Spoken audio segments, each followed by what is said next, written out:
Hello दोस्तों, कैसे हो आप सभी। आज मैं आपके लिए कहानी लेकर आई हूँ बचत। दमयंती जी आज बहुत खुश थी क्योंकि वह दिल्ली अपने बेटे बहू के पास जा रही थी। बेटे की शादी को साल भर होने को आया था। एक दो बार वह दोनों ही गांव आए थे। दमयंती जी का शहर आने का काम नहीं पड़ा था। उनका दिल गांव में ही लगता था। पर अब बहू बेटे के कहने पर 1 महीने के लिए उनके पास जा रही थी। दमयंती जी ने अपना पूरा जीवन गाँव में बिताया था। पर वह काफ़ी समझदार, गृह कार्य में निपुण, 10वीं पास थी। उन्होंने अकेले ही अपने दम पर अपने बेटे को पढ़ा लिखा कर काबिल बनाया था और तरक्की कर सके तो अपने से दूर पढ़ने और नौकरी करने भी भेजा। उनकी बहू भी काफ़ी समझदार थी पर अभी नौकरी नहीं करती थी क्योंकि अभी थोड़ी सी उसकी पढ़ाई बाकी रह रही थी। दमयंती जी को स्टेशन पर लेने के लिए बहू बेटा दोनों आते हैं। घर आने पर बहू नाश्ता बनाती है और फिर खाने की तैयारी में लग जाती है। बेटा भी ऑफिस चला जाता है। माँ, जरूरी मीटिंग है, बाकी बातें शाम को आकर करूँगा। दमयंती जी चाय नाश्ता करके अपने कमरे में आराम करने चली जाती हैं। दोपहर के खाने तक सोकर उठती हैं तो एकदम फ्रेश फील करती हैं।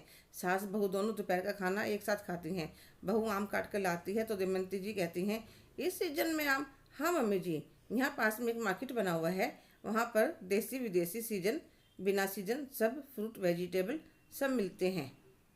दमयंती जी कहती हैं, बात तो बढ़िया है, पर जो सीजन में मज़ा आता है वह बिना सीजन के नहीं आता। शाम को ऑफिस से आता हुआ बेटा 5 किलो मटर ले आता है तो संजू कहते हैं, इतनी मटरों का क्या करोगे।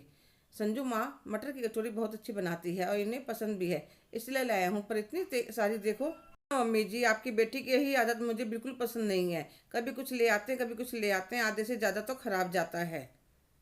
तो वह कहती है, मैं समझाऊंगी उसे। फिर वह धीरे धीरे करके सारे मटर निकाल लेती हैं। कुछ मटर कचौरी के लिए रखकर बाकी और एयर टाइट डब्बे में डालकर फ्रीजर में रख देती हैं। तो संजू कहते हैं, मम्मी जी आप ये क्या कर रही हैं। बेटा, कभी पुलाव या मटर पनीर बनाना हो तो यूज कर लेना। अच्छा मम्मी जी, ये खराब नहीं होंगी। नहीं बेटा, मुझे तो पता नहीं था, मुझे तो जब जरूरत होती है तो बाजार से पैकेट मंगवाती हूँ।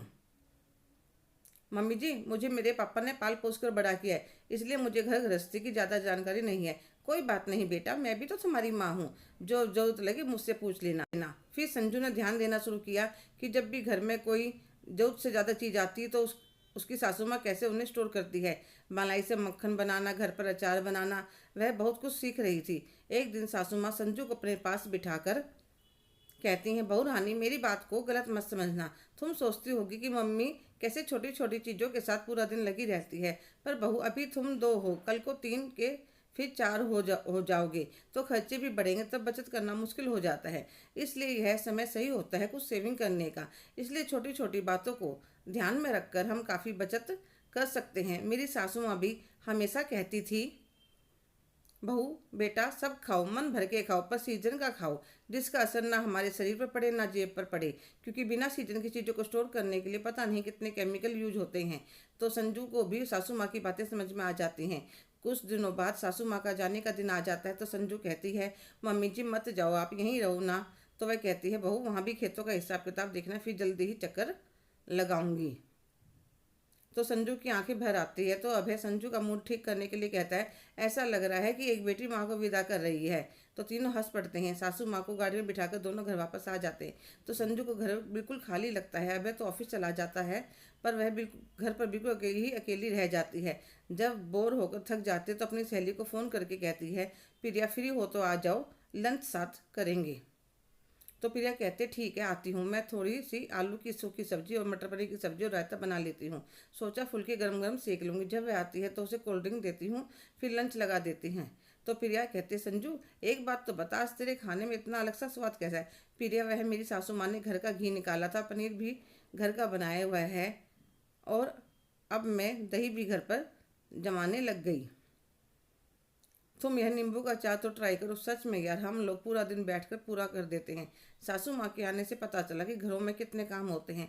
तो प्रिया कहती है, सासू माँ तो तुम्हें पूरी गृहस्थन बनाकर गई है। नहीं यार, वह तो सिर्फ बताती थी, जोर जबरदस्ती नहीं करती थी। पर जैसे हमें जब गर्मी लगती है तो ठंडी हवा कूलर से मिले चाहे एसी से, यह बात मैटर नहीं करती। ऐसे ही अच्छी बातें सासू माँ, माँ, बहन किसी से भी मिले सीख लेनी चाहिए। हेलो दोस्तों, कैसे हो आप सभी। आज की कहानी आपको कैसी लगी कमेंट करके ज़रूर बताइएगा।